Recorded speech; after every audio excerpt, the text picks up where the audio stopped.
I sent you like the full resume, and you're supposed to just pick a few things. So that was a little much, but thanks. It's great to be with you tonight. I obviously have a deep love and commitment to the richness of the liturgical year and the beauty of it and the rhythms of grace that I think inhere in that set of practices. Um, I I just want to say that this is not liturgical art. I don't have something. This is I'm completing a kind of season. So for the last 7 months, I have been my wife and I have been living in my son and his wife's basement while our townhouse is being renovated. And you know how this sort of thing goes. We were supposed to start the project last October, but we didn't start the project till the end of February. It was supposed to take 3 months, maybe four, and we're finishing up 7 months. But this is the last night that we will be in this space. And tomorrow the movers come to get what we have here. And but most all of it is just in the garage, on the first level. And so tomorrow and Thursday and Friday, it's like moving day, but it's moving all your stuff from the basement back to your home. So I realized that this was probably a one-off or an ad hoc season, but it's a useful way to think about life is the seasons that we find ourselves in. In this case, um, it was a little bit of living in greater simplicity. Most of our possessions, including all the books, are packed up in the garage, and we haven't seen them for a year. But the real gift was to be quietly and hopefully unobtrusively in the home of our son and his wife. Evan is 36, and he and Amy have been married 8 years.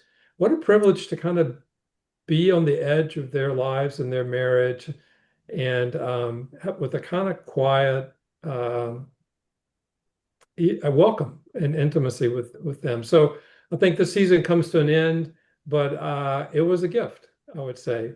And maybe that's what the challenge is when we find ourselves in seasons or we choose to regard seasons, in what way can they be a gift to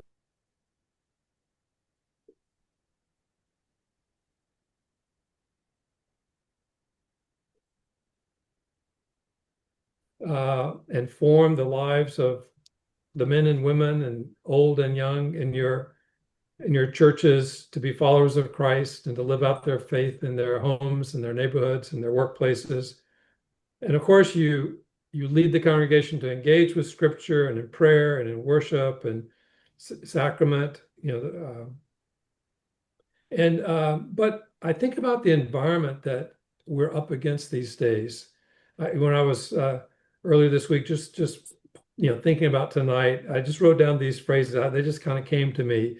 It feels like we're to kind of reference the film. We're in a period of time where it's like everything, everywhere, all at once. There was a movie by that title. Um, there's such competition for everybody's attention, including our own. And it feels like there's a relentless force that's trying to shape our minds and hearts, particularly through social media. And there's a kind of tyranny of the now and the new. And so how do you shape people's lives in your pastoral ministry and communities against sort of that kind of cultural onslaught, as it were? And I just wonder um, if the practice of keeping the liturgical year with its seasons, the Christian year, might be valuable in this environment because it's kind of an invitation to pay attention to the core of our faith over extended periods of time, year after year. It was fun to try to think of an apt uh, subtitle for the book. Um, and so I chose Time to Inhabit the Story of God. And obviously, the time element is a kind of a chance to think about how do we steward time? How do we structure time? How, and and then what's the time for? And the premise of the book is that these seasons in time, the shaping of time in the Christian tradition allows us to more deeply and consistently, and year after year, lead our lives inside the story of God. In other words, for our own personal stories to find their deepest and richest meaning inside the story of God as we rehearse it from Advent through Pentecost and into ordinary time every year. So I just wonder if this ancient uh, uh, practice of using time this way holds a valuable prospect in our own time. Um, Psalm 90 is probably my favorite psalm because it makes God large, the creator of all that is. It makes us so small. We're finite creatures, we're sinful creatures, we're under, as it were, God's, mildly putting, disappointment to live up to what is asked of us. Um, and more harshly, his uh, the psalmist talks about God's holy wrath or anger, right? And our years are numbered, 70 if we're strong, 80, and then soon they're over. I just turned 70 this year, so that first resonates. And then that little hinge verse, in light of all of that, teach us to count our days that we may gain hearts of wisdom, or you could flip it in my mind, give us the wisdom that we need to live our days in a way that counts, good stewards of them. A book that I'd like to commend to you if you don't know it is a book called Receiving the Day by a woman named Dorothy Bass. And this book is subtitled The Christian Practices for Opening the Gift of Time. And she commends three rhythms: the daily rhythm, in which we awaken each day and turn to God and receive the day as gift, and all the way through to the end of the day, where we release the day, you might say, particularly if we practice something like Compline, and enter into our rest, which is almost a little mini rehearsal for when our lives will eventually come to their end. And then she discusses what you're very, immersed in, which is the weekly rhythm of doing our work over the 6 days and then keeping Sabbath and engaging in worship on the seventh day. And then she talks about not days or weeks, but the months of a given year and how they can be shaped into these seasons that come to really for centuries and centuries that the Christian church has uh, used. And then, of course, you can think about the sum of our whole life. It stages as kind of seasons. I'm about to enter into the season of retirement.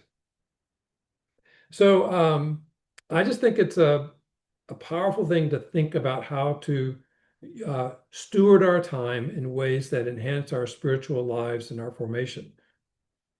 Now, I came to the Christian year as a young adult. I had grown up Baptist. I got involved with university and college, and that was very exciting. And then I ended up in university staff, and my first assignment was in Florida, in Gainesville at the University of Florida, and that's where I met my wife. We both worshiped in a college adjacent church where lots of students and faculty went. It was an evangelical free church. Then after our first year marriage, worshiping that church, we moved to Miami, and we were searching together, in our second year of marriage for a suitable church. And we ended up visiting this Episcopal church, a small Episcopal church. It was multi-ethnic. It was somewhat charismatic. And we just heard about it. So we went to, but I wasn't thinking there's any way we were going to join the Episcopal church. And so as I say in this little section of the book, with Charlene's Catholic upbringing, she felt right at home. Not me. I was lost for months. I'd never been in a church like this. They used a prayer book and a lectionary. They took communion with real wine, which was different from me, at an altar every week. And they stood and they knelt and they crossed themselves. And the priest wore colors that coordinated with seasons of some sort, and I had no idea what was going on. It all seemed very Catholic to me. It was not particularly positive, given my uninformed stereotypes and inherited suspicions at that point. I had concerns about empty rituals or rote prayers and outdated traditions. Didn't it all add up to religion rather than relationship, formality rather than faith, aesthetics rather than authenticity? But Charlene said, this is where I want to go. So that's where we ended up. And so I decided to be open-minded. I decided to learn. I tried to enter in and see what happened. And then something really kind of wonderful took place, kind of almost imperceptibly over time. And I realized that I was beginning to absorb this particular liturgy. I think every church actually has liturgy. It has a form, and so the people come, they have a pretty good idea how the service will go on a Sunday. Um, and I realized that suddenly this liturgy was inhabiting me and drawing me close to God in ways that I had not anticipated. I was experiencing what C.S. Lewis wrote about in explaining liturgical worship. He said, every service is a structure of acts and words through which we receive a sacrament or repent or supplicate or adore. And it enables us to do these things best. If you like, it works best when, through familiarity, we don't have to think about it. As long as you notice and have to count the steps, you are not yet dancing, but only learning to dance. I realized that I had learned the steps and now I was freely dancing with my eyes on Jesus, as it were. And then eventually I learned the steps of keeping the liturgical year as well. And I think of it as a kind of a dance with a certain choreography. You might say a choreography of grace. So since you all are pretty familiar with the year from the little survey, um, let me just sort of briefly highlight how I think of the choreography of the Christian year. Um, so first of all, I'll say that the way I've shaped the chapters about each of the seasons is this. So first, the cycle of light.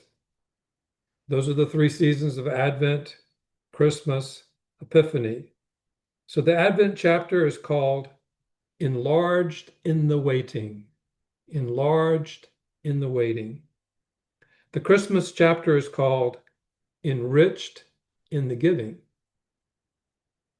The Epiphany chapter is called Enlightened in the Telling, the Revealing. The second cycle of seasons, as you well know, is I call the cycle of life. So here are the titles for those chapters. The Lent chapter, we are humbled in the turning. There's a chapter on the end of Holy Week, the 3 days starting with Maundy, Thursday, right through the rest, right through, Holy Saturday, and Jesus is in the tomb. So for that chapter about the Paschal Triduum, the 3 days about the Paschal Lamb, the title is Healed in the Dying. Healed in the Dying. And then on Easter, the start of that 7-week season, Heartened in the Rising.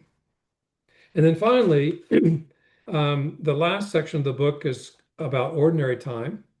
And I describe ordinary time as having cycles of love. It's when, so the title of that chapter is We're Empowered in the Pouring Out. Empowered in the Pouring Out.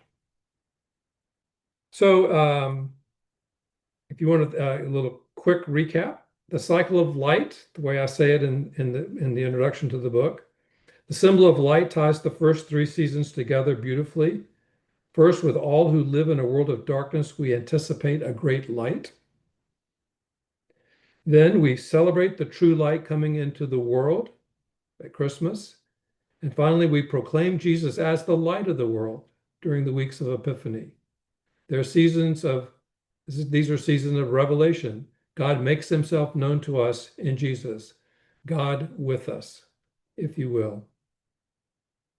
And when I think about the cycle of life, I introduce those three seasons this way.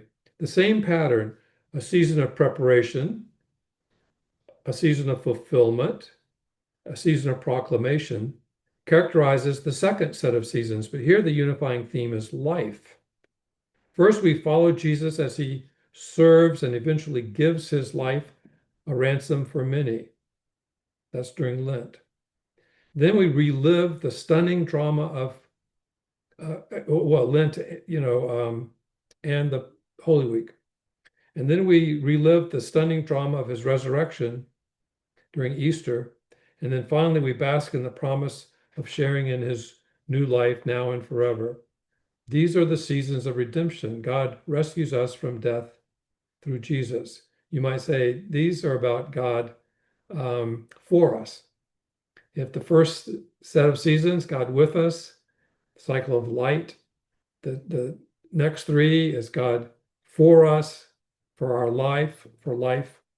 And then lastly, for ordinary time, which begins with Pentecost, it's about being empowered by the indwelling Holy Spirit, God in us, to live out the light and the life of Jesus over that long period that we're coming to the end of in a few weeks of ordinary time. Not so much because it's ho-hum everyday time, although that's not a bad way to think about it, just regular non-festal season of the year, but because the Sundays are simply numbered or ordinal or numbered after Pentecost. I don't know which one this Sunday is. So the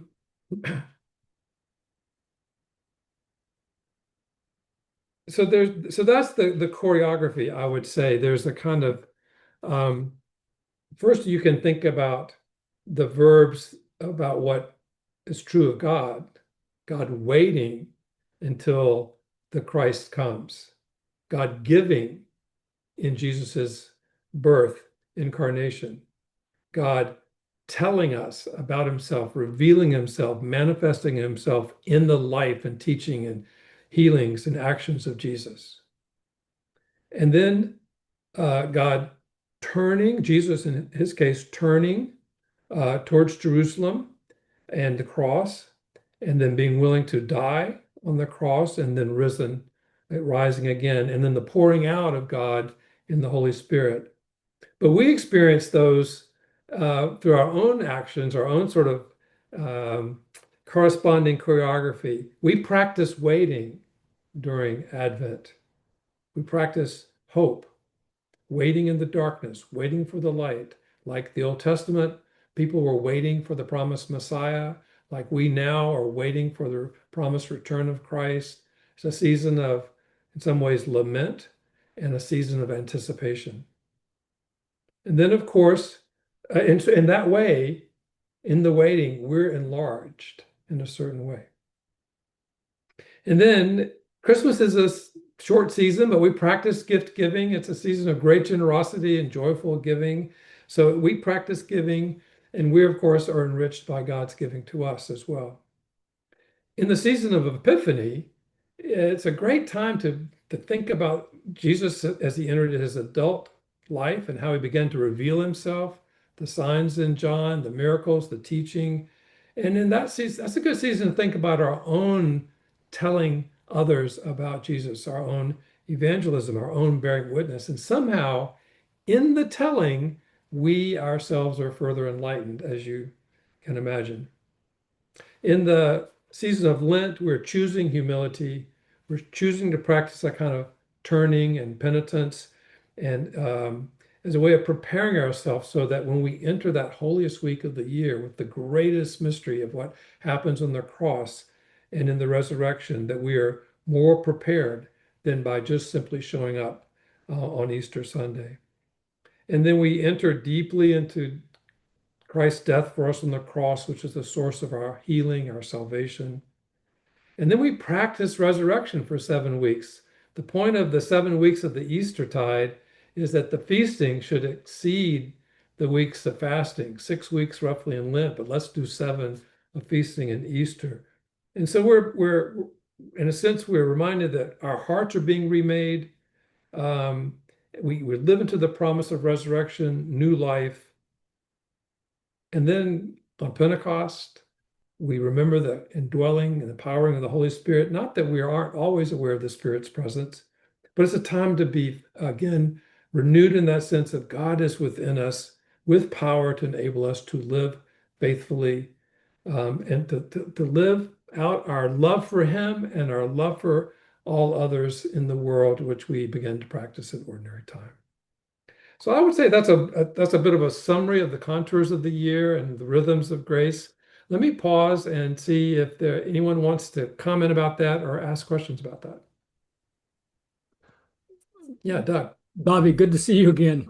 I thank you for reviewing the structure of the book. I had forgotten that you were such a poet.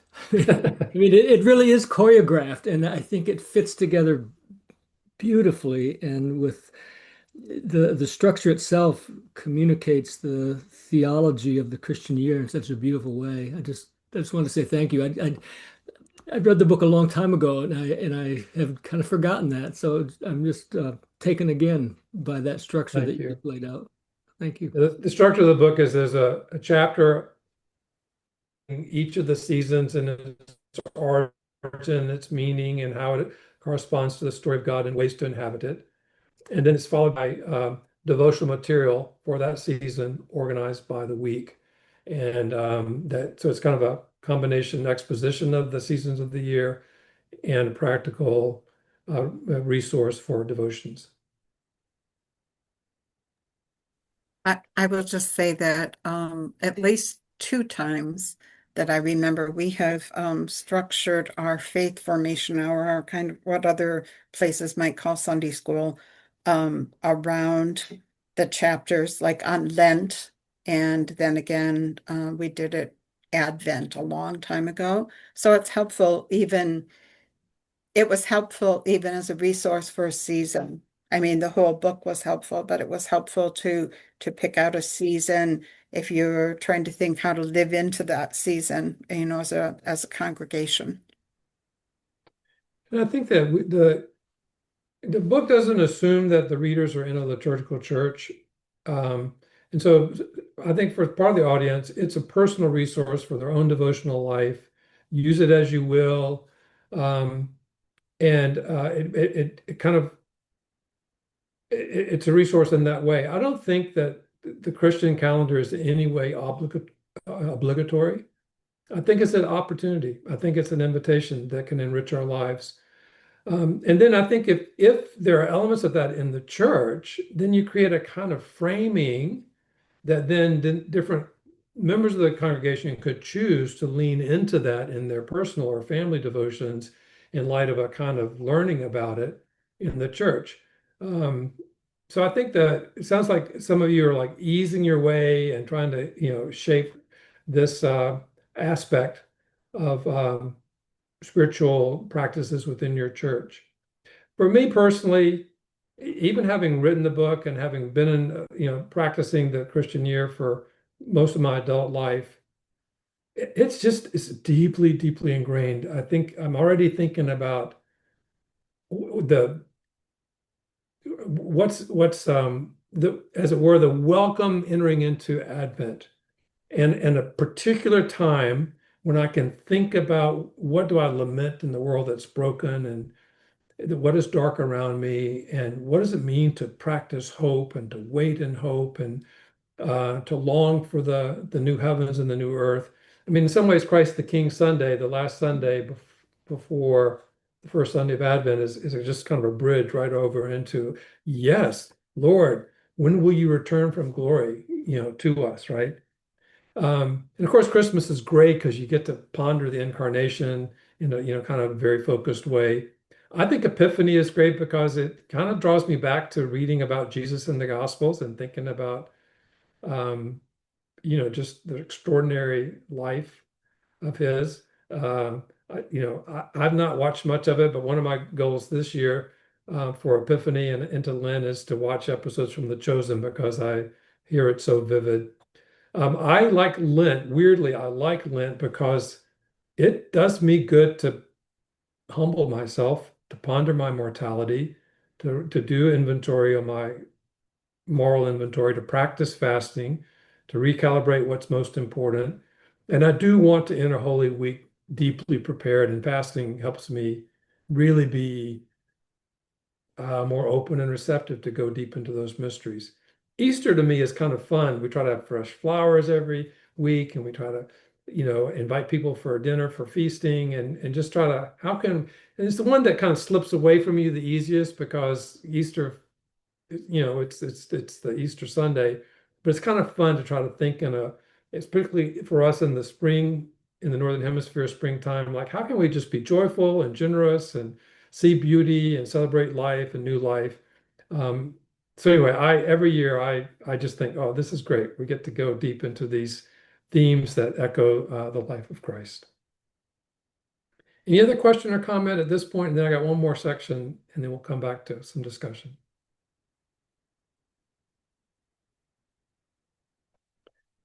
So when I wrote the book, I had an appendix that I wrote the material that was going to be in a part of an introductory chapter, and the editor nixed that. So you can't have two introductions. And I said, well, can we put it in the appendix? She said, sure. But then when it was, but then there wasn't room for it. So the appendix is basically thinking about maybe particularly men and women like you. What would be the case for the Christian year, particularly for people who are not acquainted, a little skeptical? And it's kind of a threefold case. I think that Barb or Russ are going to make this little 5-page piece available to you all or post it in somewhere. I've sent it to her. But let me just kind of give you the brief overview of, in my mind, the case. I would say that the three parts. The first thing I would say that there's just really strong biblical grounds for shaping time and sacralizing time, and you'll be familiar with this. I think it's pretty powerful that God ordained for his people the three major festivals in the pilgrimage to Jerusalem to keep the Passover and the Festival of Weeks and the booths. 3 times a year, therefore, Jews would make pilgrimage to Jerusalem for the festivals. The series of Psalms, from 120 to 134, are called the Songs of Ascent, and almost certainly were sung by the throngs as they made their way up to Jerusalem's elevation and annual pilgrimage. This was certainly Jesus's experience from the time he was a boy until the week of his death. Such a calendrical pattern in God's provision served multiple good purposes. It regularly drew the people into heightened experiences of corporate worship. It enabled the people to learn and rehearse the history of God's faithfulness toward them. It regularly moved the people to renew allegiance to God in light of his covenant with them. And finally, this festive pattern united the people as a community and shaped their common identity in God. So for us, parallel, you can kind of anticipate the corresponding set of benefits for keeping the Christian year. Intensified worship, remembered history, because the year both helps us look back and it's always making us look forward at the same time. Advent, of course, is like we're looking back to the prophets in the Old Testament anticipation, but we're looking forward ourselves for Christ's return. They serve to help us renew commitment, and they enhance our unity. Um, and then I think the example in the New Testament is, and of course, the early followers of Christ kept these practices, right? The patterns of prayer and festival. But I think the most striking thing is the choice of the church to choose the first day of the week. For us, it would be like a work day, because the Sabbath was on the seventh day, but Sunday was the first day of the week, to make a sacred day, a day of worship, because it's the day on which, in the story of God, Jesus rose from the dead. And it came to be called the Lord's Day.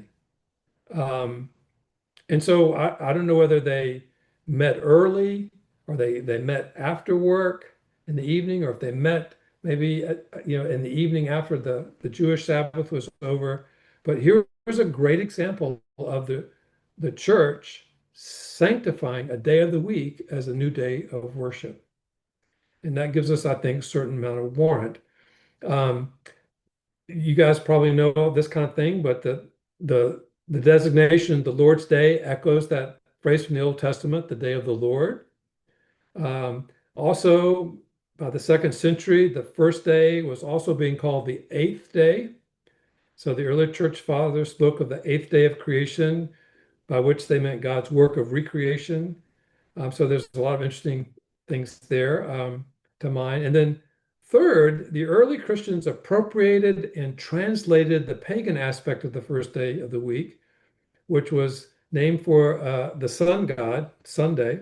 And the Christians, however, could readily regard Christ as their son, thinking no doubt of Malachi's rising Son of Righteousness and Jesus' declaration on the light of the world and John's vision of Jesus as the lamp of the New Jerusalem.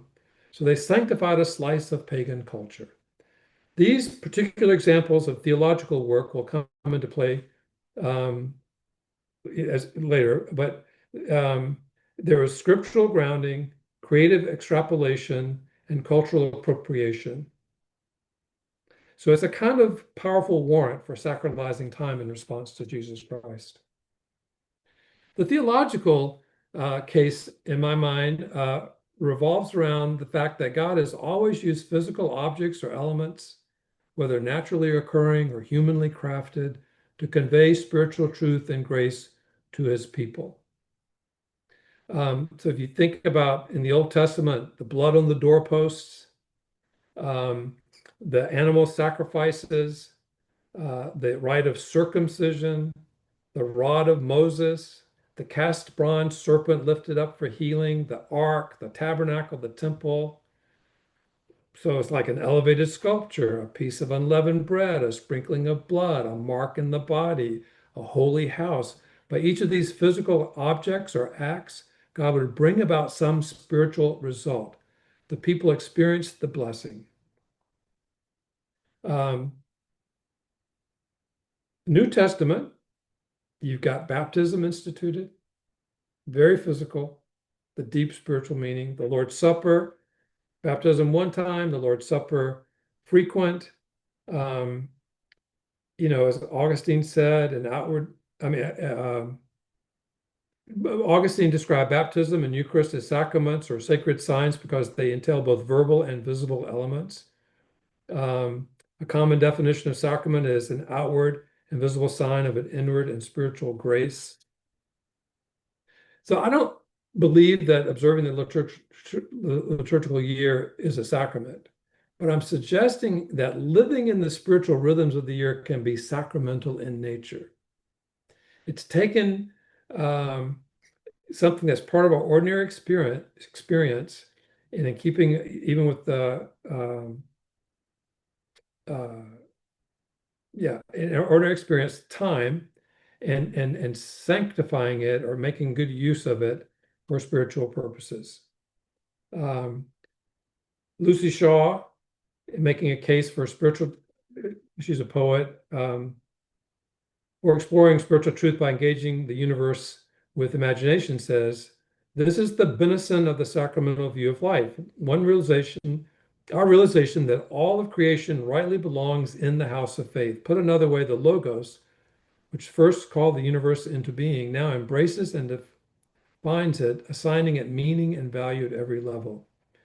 Given a kind of sacramental view of life, the opportunity to enter into the sacralizing of the element of creation we call time, for the sake of deeper spiritual engagement with the Creator, becomes inviting. And then thirdly, you could say an anthropological case could be made. And if we think about how we have been made as human beings in the image of God, we are both physical and spiritual, dust of the earth and breath of God. We possess all these godlike capacities. One implication of our humanness is the multiplicity of ways, given our complexity as beings, in which we can apprehend God and gain knowledge and experience spiritual formation. Some of us are left-brained, some are right-brained. So then things like metaphor, symbol, story, and ritual for some of us are very powerful for learning. The liturgical year makes use of ritual, story, symbol, and metaphor to draw us into the knowledge and life of God. It taps into a powerful dimension of our human nature by way of imagination serving truth.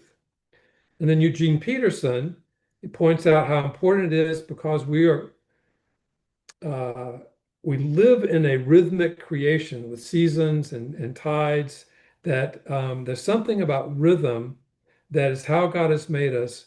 He says that letting the rhythms of the liturgical year shape our spiritual experience fits with the rhythmic way that God has made us to live.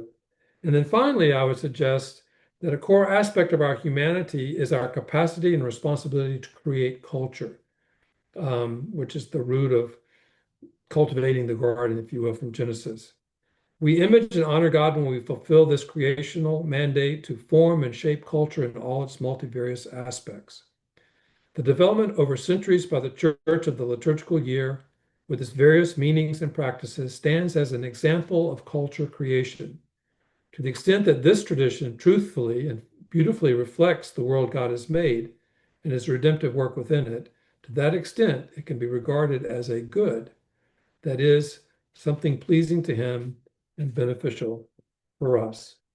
So if you or your parishioners are like, really, what's the case for something like this? I think there's a rich vein to mine in that respect to reflect on the legitimacy and power of this. Again, let me stop and open for some conversation. Whatever you want to say in response to what I've said. In some ways, I'm just trying to stir your imagination afresh about the year as you think about, Advent starting in a month or so. But also, if you have questions about what you're trying to practice in your church, or looking for ideas, or you want to exchange thoughts with each other about what you all are planning to do this year, I'd like to create a little space for thinking practically or to scratch where you might itch. Bobby, I got a question. So, other than maybe guiding the church through your book, which is looks excellent. I haven't read it, but it's on its way. But other than doing that, and given your unique, or at least somewhat unique background and how you kind of came through this process yourself, what advice could you also offer for helping helping people in our congregations see the value? I mean, getting it on the radar screen in their lives, but seeing the value of diving in and starting to discover and embrace Yeah. the Well, Christian year. it's a great question. And of course, I don't have easy answers, but first of all, I might suggest that, depending, your congregations, right? But maybe not think about diving in, but wading in, just to play off of that image. I think I was talking to Barb earlier today, and I think that if I guess I would make an invitation to you all personally, and not knowing anything about your practices, but if you chose, if you're not already, trying to immerse in the year in your own personal life and spiritual practices and mindset, I think one powerful thing is for you to lean into that over the course of a year for yourself, and almost just like let me um, for this year, or at least for some parts of this year, let me try to practice what it is to inhabit this season, and let me kind of enlarge my own kind of personal experience of it, out of your own, to the extent that you find that, wow, this was really powerful for me, or this was very rich for me, to kind of work with these themes over these particular weeks this year. So first of all, it'll just build your own confidence and commitment, not commitment, but your own confidence in the value. And it might fuel a little bit of your enthusiasm for it. That by itself will leak a little bit in different ways over the course of the year. Um, but even if it's not something that's you've begun to find meaningful, it'll be harder to convince the church to find it meaningful.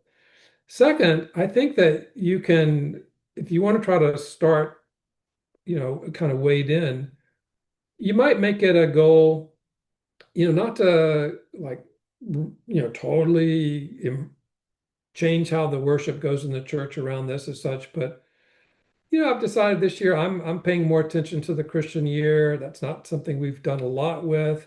And one of the things I'd like to do is just along the way this year, between now and next spring, I just kind of want to call your attention to the seasons and just help us learn a little bit about it. We're not going to like do any big, necessarily a deep dive, but um, so the first Sunday of Advent, you just say a little bit about, hey, this is what Advent is.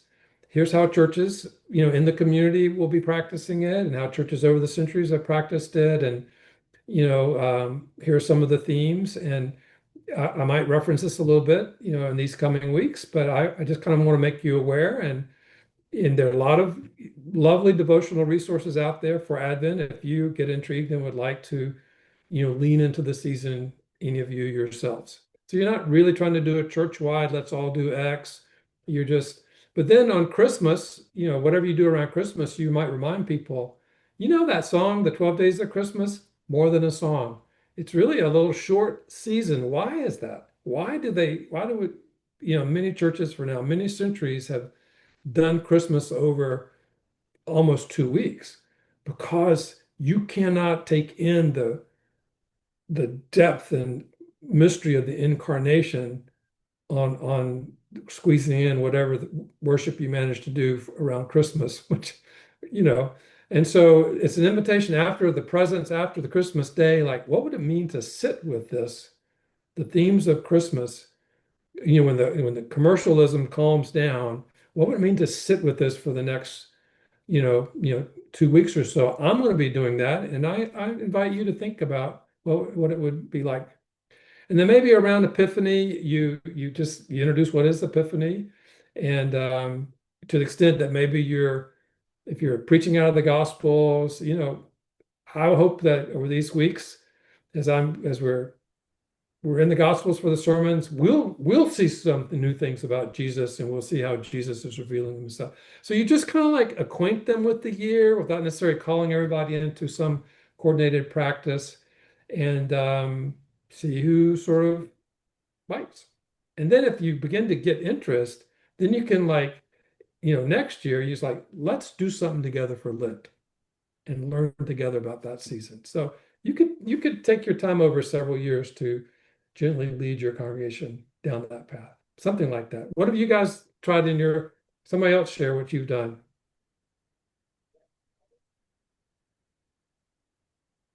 Before they jump in, let me just say this, that so in pastoring for 20 years, that's what I did. I took it gradual, and I think the church fully embraced the Christian year. Then I retired, and so now I'm serving, as a quote unquote retired but not really retired pastor, and in a congregation that has some familiarity with those cycles and Yeah. seasons, but they need it to be fleshed out and kind of and developed further. So I've had the opportunity to do that, Yeah. um, which is in a totally different kind of thing. The Christian year is something that's developed, through the centuries, and it's something that's been practiced by the church through time. So when we observe and celebrate that, it's connecting us Yeah. with the church that's so much bigger Yeah. than just our own little congregation. So what I'm doing right now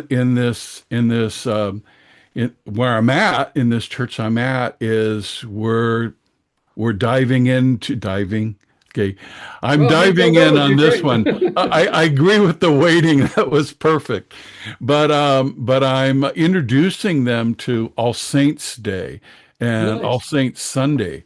And that's coming up, and we're going to celebrate, and I'm going to be preaching that day, and Great. I think that I'm doing the right thing by, kind of broadening their scope and tying it into what we're blessed to participate in along with the church through time. Maybe I you love want to that. comment on that. Yeah, I love that, and I love that. If you're not necessarily going to be their pastor for many years, like, okay, I want to bring you something that's given me great joy and meaning in my life as a pastor, and that's been valuable in the churches that I've led. And I want to offer some insights to you all as a kind of gift because it might enrich your life because it's additive. It's not like you're making people change from what they love to do something that's strange. It's additive, right? I think it's very interesting if you start with All Saints Day, it's like, what is it with Halloween?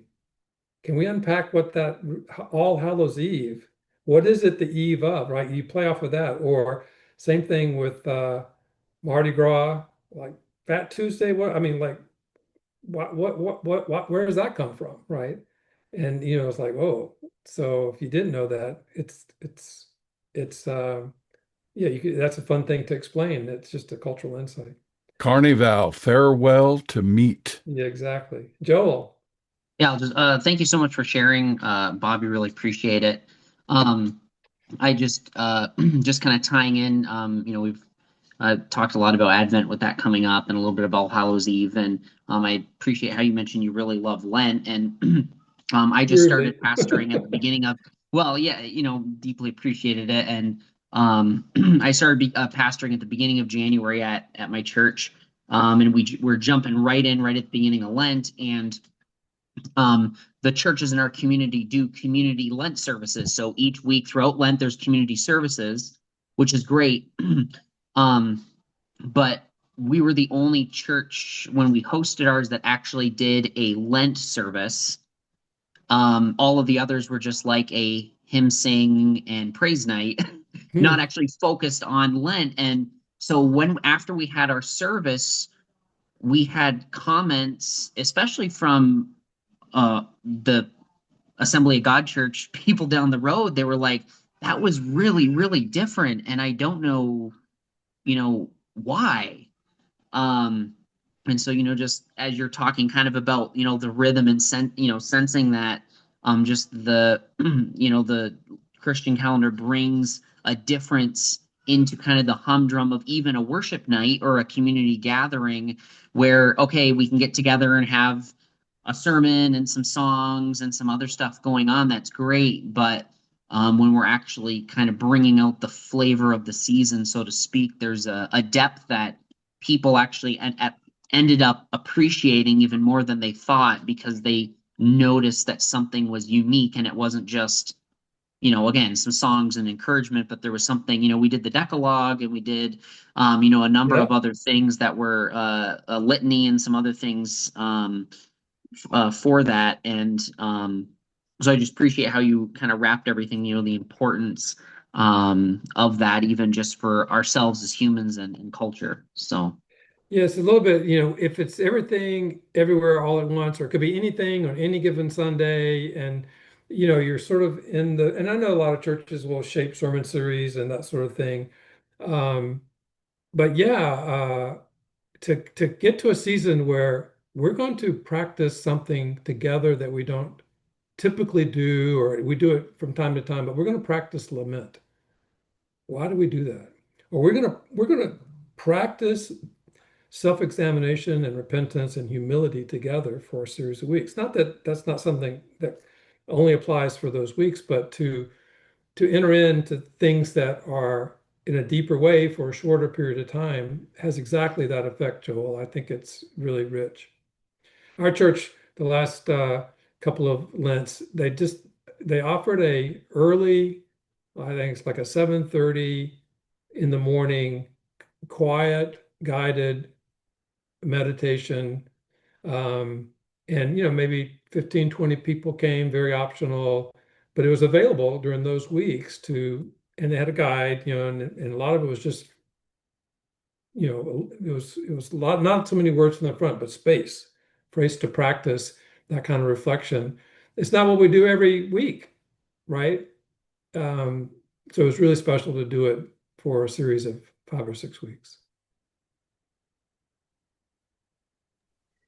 I wonder if you're starting, if you're at a church that's not used to it, if you're starting, if it is sometimes helpful to call it discipleship of following Jesus and starting it with waiting for Jesus to come. What was that like? And then celebrating the incarnation and going through the season of year. So on church reporting, I don't know which conferences you're all from, but on church reporting, you have to say, what discipleship program are you using to lead, believers into a fuller faith in God and practice of, you know, Christian values and things. And I have in the past often we use the church calendar, and that is a discipleship program because you're following Jesus, and even humbling yourself during Lent and understanding what it meant for Christ to humble himself so much. That is learning to live like Christ Right. lived, the example of that. So maybe it's is what you say, like we're going to dig into the Christian calendar or something might not go over well, but if you're going to introduce people to it, say, this is a discipleship program. We're following Jesus from before the incarnation, waiting for him Right. all the way through his life and teaching. That is the premise of the book, that we're going to follow the story of Christ from Mhm. start to finish. And we're going to, in some way, do that every year. For the same reason we do Christmas, and we don't say, "Hey, we did Christmas last year. Let's do something different this year." It's like, no, we're going to touch that base every year. And this is just going a little deeper into that. We're going to do the story of Christ. It's at least going to be in our background awareness, every year. So I liked very much how how you talked about wading into the church year for a congregation, and that's what we've done here in Lawrenceville. When I came, there was nothing, in terms of liturgical awareness and things, and so we began. Um, the first thing we do is simply add a second scripture reading. Actually, the first thing was make the scripture reading distinct from the sermon. And previous pastors was all blended together, and you weren't quite sure what was what. And adding a second reading, and then kind of general awareness of the church year, and then each year, kind of we came around being more deliberate. Eventually, decorations began to change, adding a third scripture reading, and they needed it to be inch by inch and buy in, or they're going to put me on a rail and run me out of town. And but it has worked. And now we're at a place where, for example, during Lent, um, on Sunday evenings we have evening prayer from the Book of Common Prayer, there you go. and we don't do that year round. But now they're like, well, let's do it for Advent too. And so now they're beginning to say, we want more of this, but they've been enticed and they're seeing the benefit. And so as we've moved there over my 12 years here, I wouldn't say we're a fully liturgical church, but we're getting awfully close That's great. in terms of the church year, lectionary, using classical resources and following Jesus through the scene, through the following the story of Jesus. And by following the story, we're following Jesus himself better. So it's really a teaching thing. I Um, agree. it's healthy. There's a healthiness about it that Let me keeps reinforce us. that as we get to the end of our time by just reading the last paragraph or so of my book to just really try to underscore and remind all of us again the richness that Russ is just talking about. All right. The Christian year gives us a panoramic view of the triune God and his story. But we don't just survey the landscape, we inhabit it. We cling to hope, to his promises when our world is falling apart. That's Advent. We welcome his every arrival into our impoverished lives. That's Christmas. We marvel at his ongoing revelations of grace and truth as an epiphany. Facing our temptations, we seek to emulate his submission to the Father's will. We lose ourselves at the foot of his cross. At his triumph over evil and death, we cannot contain our joy. We overflow with his living presence, which moves us to love our neighbors as ourselves. Finally, we look for his return in glory and the resurrection of our bodies in the world to come. In devoting ourselves to Jesus over time, our stories conform to his story, our lives to his life. From him, we learn the waiting that enlarges, the giving that enriches, the telling that enlightens.